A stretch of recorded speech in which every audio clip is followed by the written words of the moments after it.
And now, it's time for another Dice Tower review with Tom Vasel. Now, if you know anything about the Dice Tower at all, you'll know that there's some games I really like. Now, this is one that I really enjoy. It's called Rex.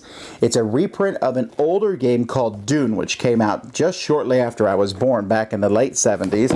And it's a very good game. But even better than that is a game that came out right around when I was born, and that's Cosmic Encounter. Love Cosmic Encounter. Now, both Cosmic Encounter and Rex were designed by the same trio of designers, Peter Latka, Bill Eberly, and Jack Kittredge.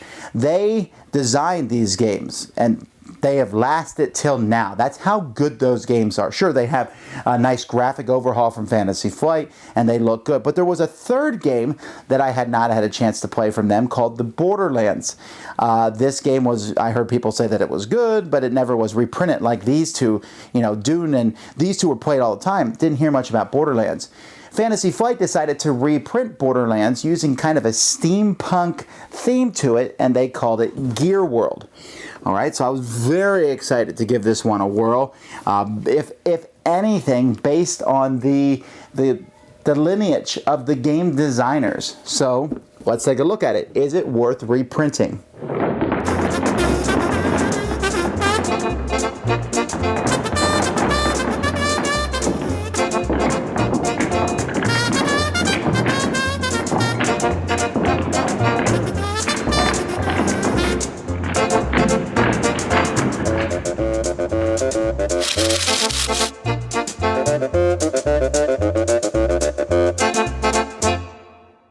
Alright, here's the board. Now this board looks kind of like a Risk board. You say, oh, look at all those little soldiers down there. Yeah, there's little plastic pieces, but what you have to realize is that these plastic pieces here are essentially there as basically to show that you control that region, nothing else.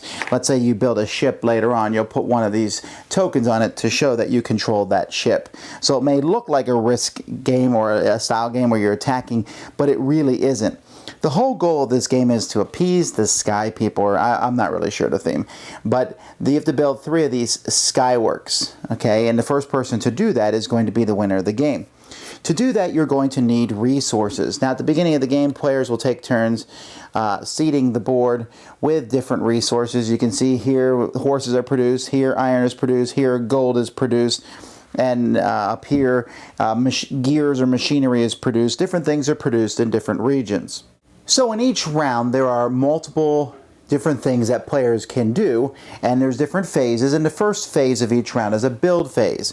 So if you have a region on the board that has a certain number of goods, let's say the lower eld here has maybe that gear and let's say it has 3 gears in it. So there's 3 gear resources here.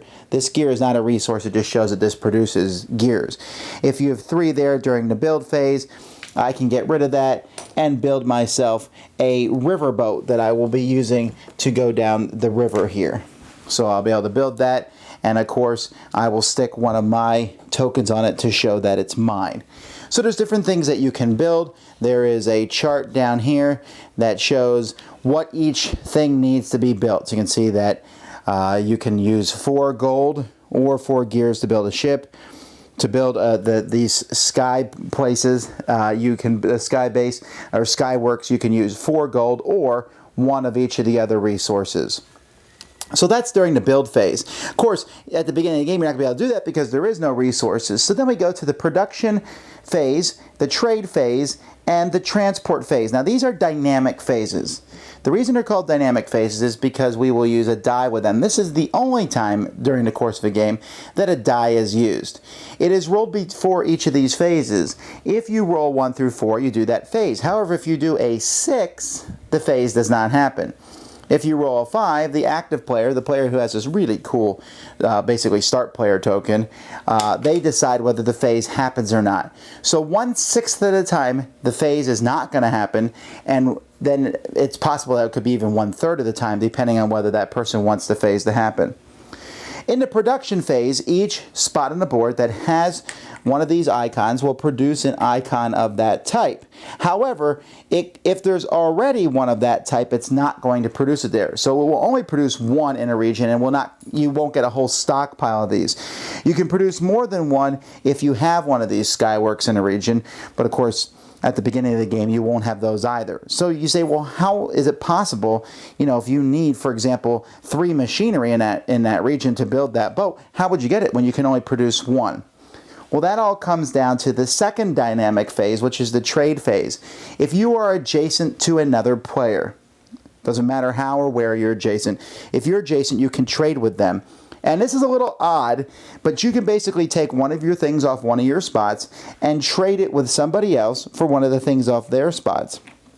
And essentially, they kind of just warp across the board. You can actually trade with people just to move stuff. You can even trade the same thing to each other just so you can move it to a different spot. It's a little odd and wonky, but that's how trading works, and that's one of the ways that you can get things to spots so that there's the resources there that you need. Then after that, there's an actual transport phase. Now, I said that these things only produce 1 in the region. The exception to that is horses. As horses are built, if there's already 1 horse in the region, then more horses will come in regions that are adjacent to that. And horses can be used as well as ships on the outside region. And incidentally, I do like how the ships move. You basically point the ship to a spot, and they just move around on the outside on the sea, and then the riverboats move in this water. And you can use ships, riverboats, and horses to transport your goods around. So you have movement, basically, where you can move one of your goods, and you can move more if you have sky hooks around the board. You can also, one of the things that you can build are weapons, and you can transport these weapons around. Now you'll notice that weapons and skyhooks and the boats all have numbers on them. These numbers are used in combat, which is the next thing. Now, combat is not a dynamic phase. It's an actual phase. The battle phase will happen. Essentially, you can say, I'm going to attack a region that's next to you. Other people who are also adjacent can declare whether they're helping or not.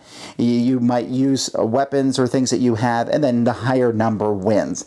If you're successful with an attack, you can make a 1 more attack. And then you would simply just take over that region from the person who you captured it from.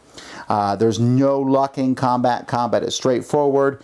Once you have these boats, they might be able to move towards combat, but that's it. So that's how the game works. The game is basically the first person to build 3 skyworks is the winner, and how you do that is up to you as you manipulate these moving things around to get the resources to where you want them to go. This game was really... I didn't know what to expect from it when we first set out. It's a light war game. No, it's not a light war game. Actually, it's a resource game. And it's kind of interesting because a lot of the concepts in here seem like they were before their time. The whole resource production and trading and moving things around. At the same time, you can see a lot of concepts from Cosmic Encounter and things. In this game, there's encouraged diplomacy. Who will help me? If you're next to me, will you help me? There is deterministic combat. There is, if you win a battle, you can go again. These things are staples that were also in the other 2 games. And the production is very nice. I am now done saying things I like about the game because, really, I hated this game. It was just boring. First of all, I hate the dynamic phase thing. I hate it. I don't know who thought that was a cool idea, but that's just terrible. The fact that you roll a die and, we're not trading this turn. Really? We're not trading? That's like the whole point of the game. So we have to wait for a turn and not trade. And you can really get messed over when you really needed to trade one turn and then you can't. You say, well, you need to learn to deal with that. Yeah, but it's not fun. I played one game where there was one round where every single dynamic phase didn't happen because either we rolled a 6 or the person rolled a 5 and they decided it wasn't going to happen. Boring. Combat is boring. I'm not opposed to deterministic combat. I like Cosmic Encounter, but there you play a card and other cards can be played to affect it. Here it's like, well, I'm going to beat you. What are you going to do about it? Nothing. You just sit there and have the person conquer you.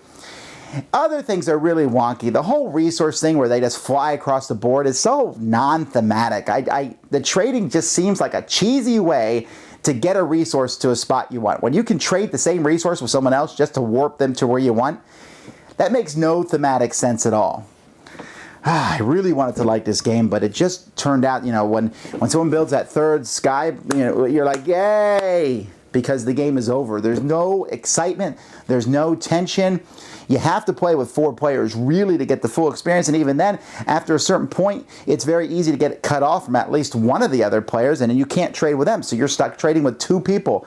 That does not an interesting game make. I have yet to meet a person in person who has enjoyed this game. Everyone I've talked to has said it's not good. I've seen some folks online, but I still respect the designers. I think that they have done some fantastic games. Not every game you design will be a winner, and there's an obvious reason, I guess, that Borderlands has been out of print all these years. I don't think this game is going to do very well. I think by this time next year, nobody will be playing it. It will be in bargain bins everywhere, and that's unfortunate, but it is what it is. I look forward to the next Cosmic Encounter expansion. Whoa! You know, and I like the reprint of Rex a lot. Those are great, but Gearworld, the Borderlands, is just really a boring, long, drawn-out game. And long is relative, okay? It's probably 90 minutes to 2 hours. It's not that long of a game, but it just felt long. It felt like if some resources were obviously better than others, you might your setup at the beginning was a good chunk of the game, because if you set up poorly, you're going to lose. I'm sorry. Oh well, thumbs down, Gearworld. Thanks so much for watching the Dice Tower videos. Find more great videos and reviews, as well as our top-rated audio podcast at Dicetower.com. You can also find other great shows at DicetowerNetwork.com. I'm Eric Summerer, and you've been watching The Dice Tower. The Dice Tower is sponsored by Cool Stuff Inc., where you can find great games for great prices. Cool stuff in stock. Check them out at CoolStuffInc.com. Shut the door. Good.